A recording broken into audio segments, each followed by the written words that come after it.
بسم اللہ الرحمن الرحیم۔ سیدنا حضرت عیسیٰ روح اللہ علیہ السلام اللہ کے جلیل القدر پیغمبر اور عظیم المرتبت رسول ہیں۔ آپ کی زندگی کا ہر گوشہ ولادت سے لے کر رفع آسمانی اور پھر نزول سے حجر مبارک میں تدفین تک عجیب و غریب ہے۔ آپ بنی اسرائیل کی جانب مبعوث ہوئے، مگر اس قوم کے ایک بڑے گروہ یعنی یہود نے نہ صرف یہ کہ آپ کو خدا کا رسول ماننے سے انکار کر دیا، بلکہ آپ کی تکذیب و استہزاء کے ساتھ ساتھ آپ پر آپ کی والدہ پر طرح طرح کے الزامات بھی لگائے اور آپ کے خلاف دن رات سازشیں کرتے رہے، حتیٰ کہ آپ کو شہید کرنے کے منصوبے بنا ڈالے۔ اور بقول ان کے انہوں نے حضرت مسیح کو شہید کر کے اپنے ہاتھ ان کے خون سے رنگ دیے، اور وہ اب تک یہ سمجھ رہے ہیں کہ وہ حضرت عیسیٰ علیہ السلام کو شہید کر کے اپنے مذموم مقاصد میں کامیاب ہو چکے ہیں۔ اس کے برعکس بنی اسرائیل کا ایک اور بڑا طبقہ نصارہ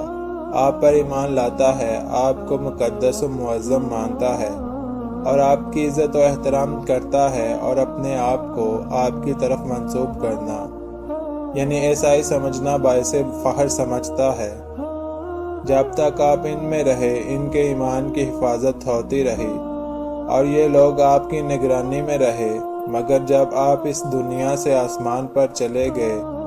تو پھر ان کے عقیدہ و عمل میں فساد اور بگاڑ پیدا ہو گیا۔ یہ لوگ آپ کی محبت و عظمت اور احترام و عقیدت کے نام پر اس قدر آگے جا نکلے کہ ان کے مذہبی رہنماؤں اور درویشوں نے نہ صرف آپ کی تعلیم اور شریعت کا حلیہ بدل دیا، بلکہ انہوں نے خدا اور بندے کا فرق ہی مٹا ڈالا اور آپ کو خداوند اور خدا کے بیٹا قرار دینے میں کوئی جھجک محسوس نہ کی۔ حضرت عیسیٰ علیہ السلام کے بارے میں یہود و نصارہ کے اس متضاد عقائد کی مارکہ آرائی آج تک قائم ہے۔ آج بھی یہود آپ کے شدید ترین مخالف ہیں، اور آج بھی ان کی زبانیں آپ کے خلاف زہر کا لاوا اگلتی ہیں، اور آپ کو برا کہنے میں انہیں حیا نہیں آ رہی ہے۔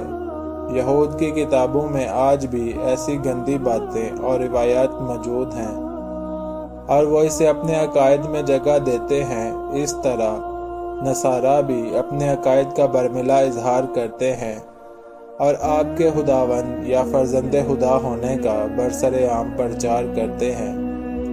ان دونوں قوموں کی مذہبی اور تاریخی کتابوں کا مطالعہ کرنے والا جانتا ہے کہ یہ دونوں قومیں آپ کی صحیح تصویر پیش کرنے سے قاصر ہیں۔ وہ تعصب و عداوت کی ایک خوفناک آگ ہے جو ایک طرف بڑی تیزی سے بھڑکتی رہتی ہے، یا محبت و عقیدت میں اس درجہ غلو افراط ہے کہ اب وہ اس سے نیچے آنے کے لیے تیار نہیں، اور انہیں اس حقیقت کا سامنا کرنے کی ہمت و جرأت ہی نہیں ہے جو ان کی کتابوں سے واضح ہوتی ہے۔ یہ قرآن کریم ہے جس نے سیدنا حضرت عیسیٰ علیہ السلام کی شخصیت مطہرہ اور آپ کی حیات مبارکہ کے مختلف اور اہم گوشوں کو اس انداز میں اشکار کیا کہ اس سے جہاں یہود کے عقائد و نظریات کی تردید ہوئی، تو ساتھ ہی ساتھ نصارہ کے فاسد نظریات کا بھی رد کیا اور بتایا کہ آپ خدا کے جلیل القدر رسول ہیں اور خدا کے بندے ہیں اور انسان ہیں۔ آپ کو جس طرح خدا کے رسولوں کی فہرست سے خارج کر دینا کفر ہے، اسی طرح آپ کو انسانیت اور ابدیت سے نکال کر خدائی صفات کا حامل قرار دینا بھی کفر ہے۔ آپ کو خدا کا رسول نہ ماننے والا اور آپ پر طرح طرح کے گندے الزامات لگانے والا جس طرح خدا کی بادشاہی میں نہ جا سکے گا، اسی طرح آپ کو خدا اور خدا کا بیٹا بتانے والا بھی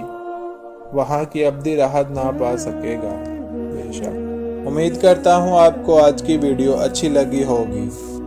ویڈیو اچھی لگی ہے تو ویڈیو کو لائک اور چینل کو سبسکرائب کر دیں۔ اللہ تعالی ہم سب کا حامی و ناصر ہو۔ اللہ آمین یا رب العالمین۔